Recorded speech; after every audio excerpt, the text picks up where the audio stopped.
rester un homme et un chrétien. Et donc, je me suis dit, il faut, le peu que j'ai, il faut l'habiter, voilà, et donner du sens dans ce monde où je ne vois pas. L'ennui, c'est la perte de sens complet, voilà, donc le repas, donc du coup j'avais ma gamelle qui arrivait le matin, je la coupais en 3 pour faire 3 repas. Quand j'ai eu de l'eau un peu plus, faire la toilette, j'ai réclamé le savon. Je négociais tout, j'essayais c'est des rapports de force qu'ils comprennent, donc il faut essayer, voilà. Puis ils veulent pas, hein, mais donc dans l'ordre, c'était l'eau propre, parce que l'eau était couleur chocolat, sinon je m'étais dit ça, pour tenir, il faut de l'eau propre. Tout peut être dégueulasse, mais l'eau, ça, je sais que ça qu'on le veuille ou non, nos ventres, ils résistent pas, quoi. Donc ça n'a pas toujours été le cas, mais alors là, j'ai eu vraiment énormément de grâce, de chance. J'ai pas été malade. Donc voilà, première revendication, j'avais fait un plan dans ma tête, voilà, de l'eau propre, après ça a été la nourriture moins salée, après ça a été le savon, après ça a été un peu plus de savon pour pouvoir laver les affaires que je portais, parce que j'avais que ce que je portais, donc il fallait, voilà, j'avais organisé, voilà, je m'étais organisé des petites revendications, il y a eu aussi de quoi lire, hein, mais ça ils n'ont pas voulu. Hein, plusieurs fois j'étais revenu, je savais qu'ils avaient 2 livres qu'ils avaient volés à des chrétiens, je ne sais pas ce qu'étaient devenus ces chrétiens. Ils avaient un dictionnaire anglais et une Bible. Ils m'avaient dit ça en plus, ces salauds. Donc j'avais dit alors, give me this Bible. Non, we don't want, etc. Alors ils devaient reparler au chef chaque fois. Bon, j'ai demandé 2-3 fois, ils m'ont dit non. Et puis ils avaient accepté pour le dictionnaire, mais ils ne m'ont jamais donné. Hein, voilà.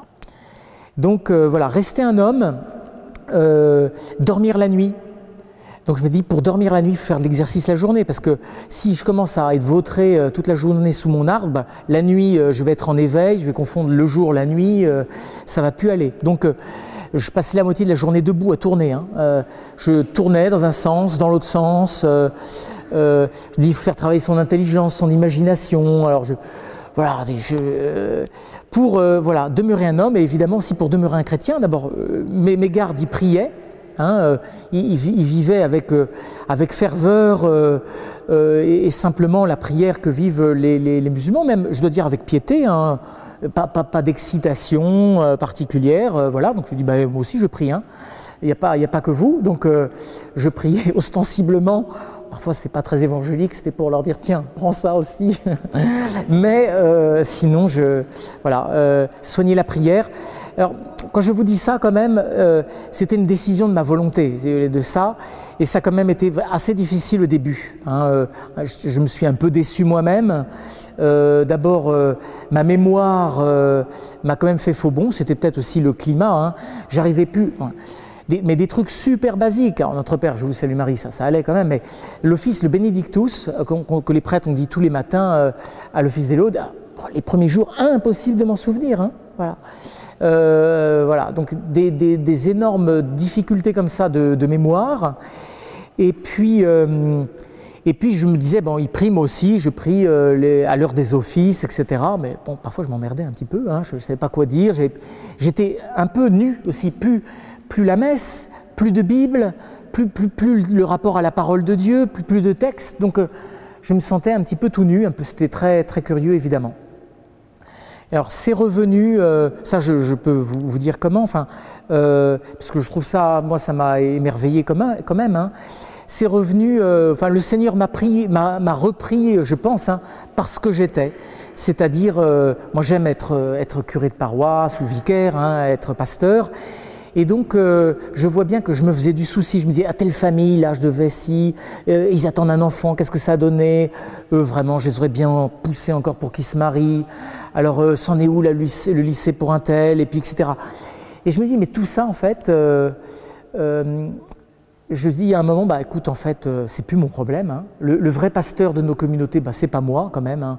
Nous, on s'excite un peu, hein, une action plus excitée que d'autres. Mais le vrai pasteur, c'est le Christ. Alors, je dis, Seigneur, c'est ton boulot. Mais du coup, la prière, elle est née, elle est renée en moi par une sorte de litanie en confiant au Seigneur simplement les vies et les situations de mes paroissiens. Hein. J'élargis un peu ma famille, à ceux de mon diocèse aussi en France. Voilà, une sorte de prière d'intercession, mais basique, hein, toute bête. je t'ai pris pour un tel, une telle, il est dans cette situation-là, ou lui ou elle que j'ai perdu de vue, tiens, bah, où sont-ils, Seigneur, toi tu le sais, voilà. La prière d'intercession, et puis après ça a été la prière du chapelet, parce que j'étais pas... Quand j'étais prêtre en France, déjà on prie pas mal les prêtres quand même, on a l'office, la messe tous les jours, j'aime bien avoir un petit temps de prière, donc si on fait tout ça bien quand même, ça prend beaucoup de temps dans la journée quand même. Et le chapelet c'était pas trop mon truc. Mais alors au Cameroun avec mes sœurs congolaises, il y avait le chapelet tous les soirs, donc j'y coupais pas avant la messe. Et puis en fait j'y ai trouvé beaucoup de joie, voilà, tout simplement, beaucoup d'intérêt et de joie. Et pendant ma captivité, j'ai redécouvert le grand enjeu du chapelet, c'est-à-dire quand on n'a plus la Bible en main, ou quand on n'a plus d'office en main, la prière, on l'a comme ça facilement. Et puis tous ces mystères du chapelet, c'est toutes des pages de l'Évangile en fait qu'on remédite, particulièrement les mystères lumineux qu'a instauré Jean-Paul II, avec tous ces passages de la vie publique du Christ qu'on médite pendant le chapelet quand on médite les mystères lumineux.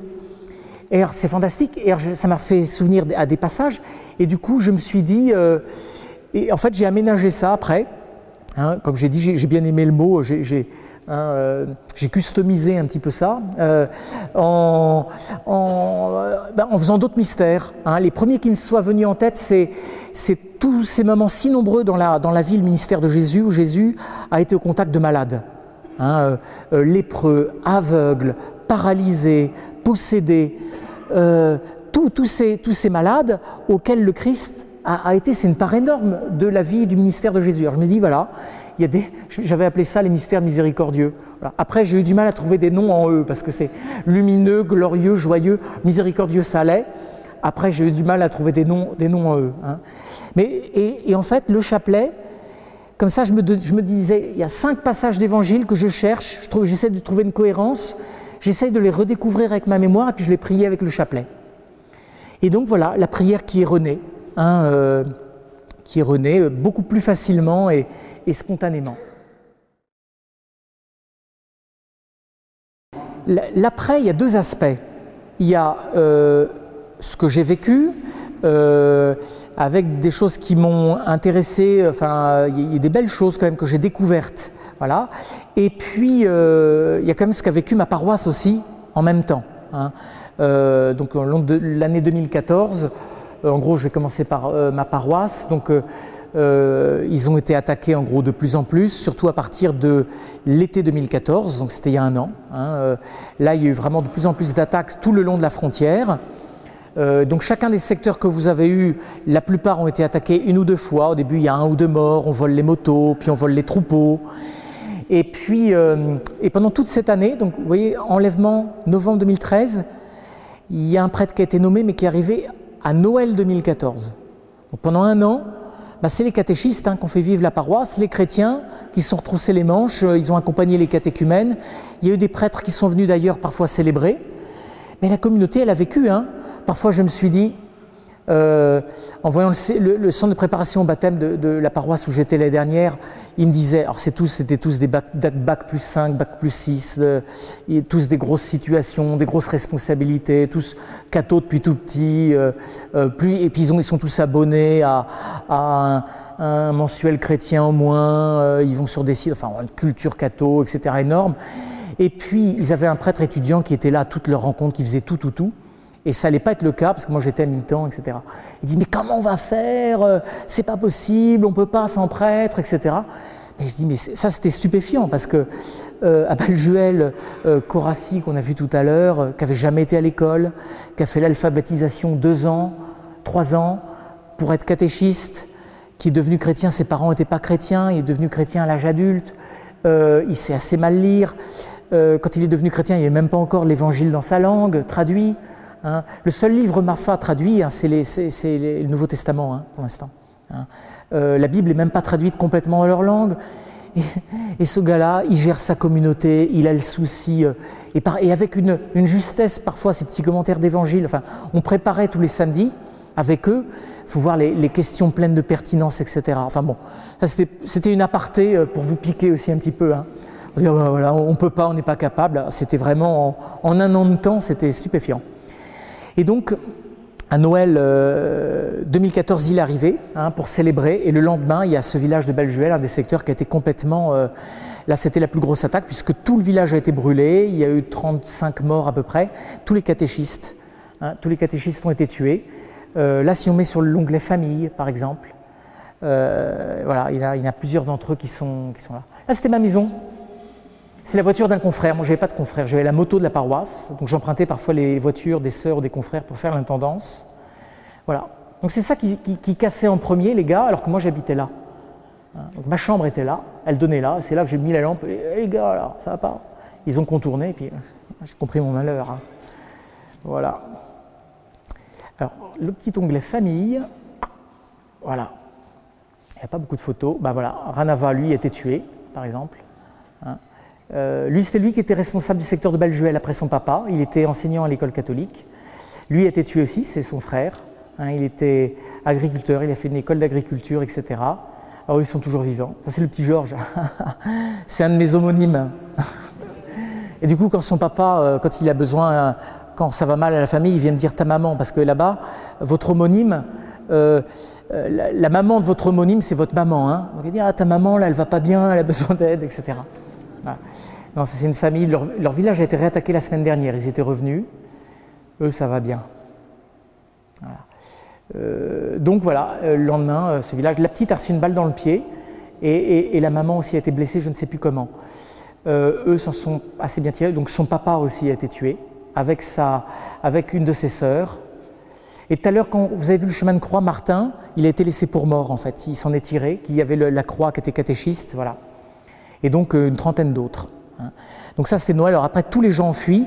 Et sur la carte du début, sur les 7 secteurs de ma paroisse, en gros, il n'y a que 2 secteurs qui sont restés habités. Parce que les chrétiens ont fui, catholiques, protestants, mais les gens de religion traditionnelle. Et puis les musulmans, beaucoup de musulmans aussi, la plupart. Il y a une belle chose, quand je suis rentré, en fait, on ne sait pas trop comment. Moi, les gens me disaient attention, ça peut-être allait pas très bien, etc. Bon, ça a été, en fait, je m'en suis remis assez facilement. Dans les belles choses que je voudrais vous partager, parce que ça m'a impressionné, beaucoup de gens s'étaient mobilisés pendant que j'étais en captivité, mais ça, je ne le savais pas.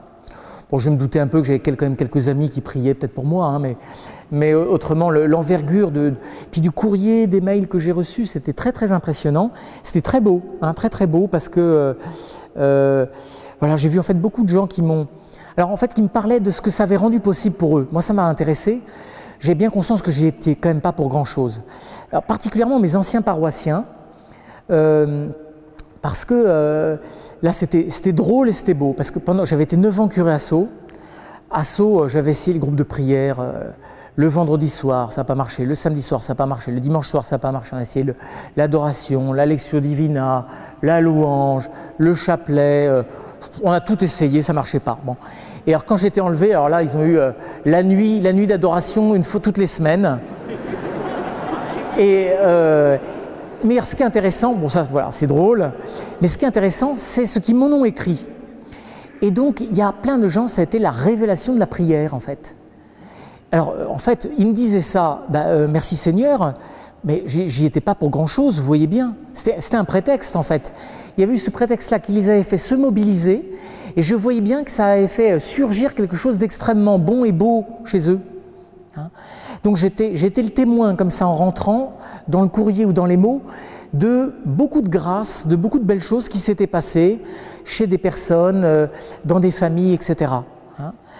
Les personnes malades aussi qui avaient pas mal prié pour moi, et ça je ne l'ai pas dit tout à l'heure, mais au début aussi de cette prière pour les mystères miséricordieux, j'avais bien pensé à eux, parce que je m'étais dit, au début, je râlais un peu, je dis mais quand même, on se parle toujours un petit peu à soi-même dans ces cas-là, quand on n'a pas beaucoup d'interlocuteurs, et quand même, Georges, te rends compte, il y en a, moi j'avais 2 mètres sur 3, mais il y a des gens qui sont inscrits sur un lit d'hôpital sans pouvoir bouger, et moi au moins j'avais mon corps, je pouvais bouger.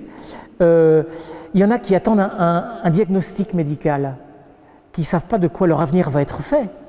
Ça vous en connaissez tous, mais d'ailleurs ce qui est frappant dans les gens qui m'ont écrit, c'est que parfois, c'est vrai parce que moi ça a piqué l'imagination, mais en fait il y a plein de gens qui vivent des situations extrêmement semblables, voire bien plus fortes, qui sont nos contemporains, vivent tout autour de nous.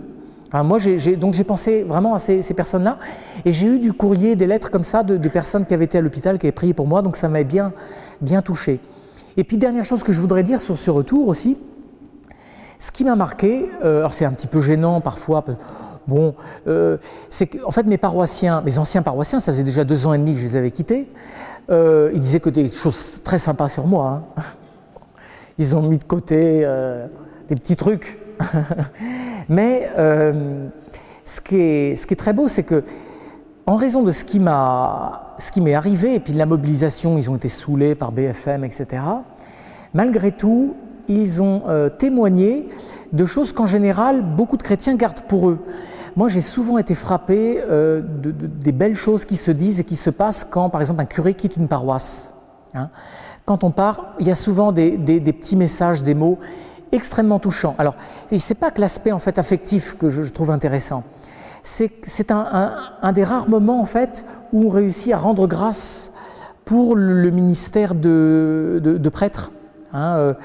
Et du coup, moi j'ai vu ce qui était dit publiquement en raison de ce qui m'était arrivé. Eh bien, c'est ce qui se passe, je suis convaincu, dans plein de nos paroisses. Voilà, pour dire que c'est vrai que le ministère de prêtre, c'est quand même une merveilleuse aventure, hein, c'est quand même super. On accompagne des tas de familles, on voit du pays, on accompagne des situations extrêmement différentes. Les gens ouvrent les portes de leur famille et de leur cœur, et c'est extrêmement touchant, hein, vraiment. On est témoin de ce que Dieu fait de beau et de bon dans la vie de tellement de personnes. Et j'ai trouvé que les paroissiens arrivaient un petit peu à rendre grâce pour mon ministère asso.